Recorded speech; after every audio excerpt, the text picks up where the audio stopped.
In episode 191, we're going to give a quick review to what Warren Buffett said over the weekend. I'm sure you're going to want to tune in.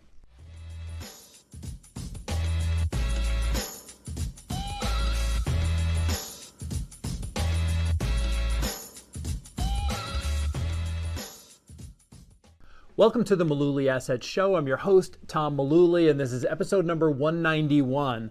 A lot of hubbub, discussion over the weekend after Saturday evening's video annual meeting with Warren Buffett and Berkshire Hathaway. That was on May 2nd, Saturday, about 5 o'clock.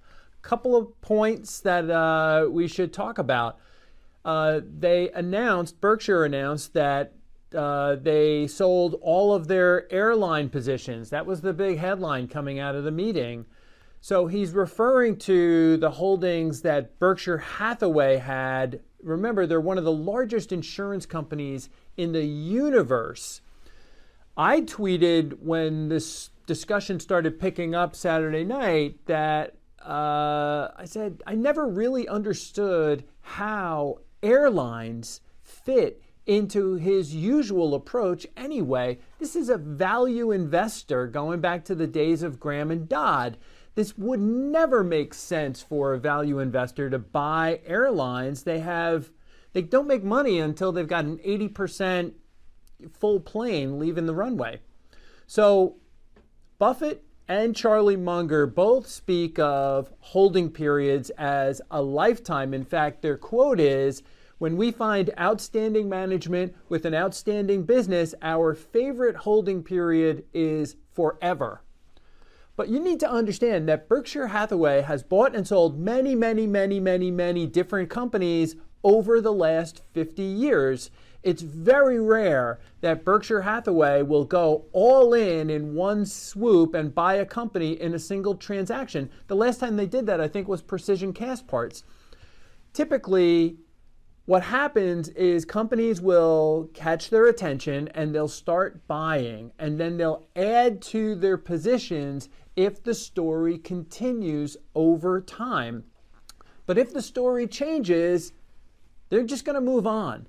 Berkshire's quarterly report, their list of transactions each quarter gets watched very, very closely. And so they see what positions are added and which ones are dumped. Berkshire, like a lot of companies, including ours, we are constantly reviewing holdings and have strict guidelines about when and where we're going to be buying and selling. They do the same thing. Two other points that are circulating on finance Twitter this morning. Folks are recycling a headline comment that Buffett made in February where he said, "We certainly won't be selling during this market drop."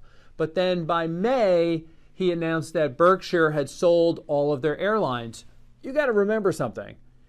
During February, well, the last half of February and through March, the market was terrible. April, however, totally different story. The market was terrific. So the second thing that we want to talk about is he commented that $137 billion in cash isn't all that much when you think about worst case possibilities. And that's just it's bad optics when you say it like that, because it sounds like you've got $137 billion sitting in your checking account. That is not the case. I have to believe that he's referring to the $137 billion that Berkshire Hathaway has in cash. Remember, as I said earlier, they're one of the largest insurance companies on the planet. So they may be paying for things like business interruption policies. They have to be thinking about things like that. So when the economy starts to turn down, very bad for insurance companies. And so as an insurer, he has to be ready, he has to stand ready to pay out claims. So he also, in comparison, he also said on the very same call that Berkshire can spend $30 billion on an acquisition if one came along. So folks are parsing out his words. They're dissecting them live on Twitter. They're trying to interpret them, his words, like they're tea leaves. He said a lot of optimistic quotes on the call on Saturday as well. So take what you will from the Berkshire Hathaway call this past weekend.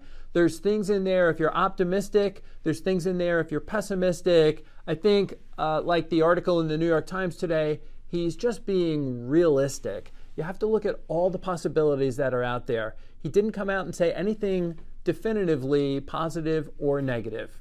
Just kind of gave you the story, which is what we try to do here, and we appreciate you tuning into our episodes. This is going to wrap up number 191. Thanks.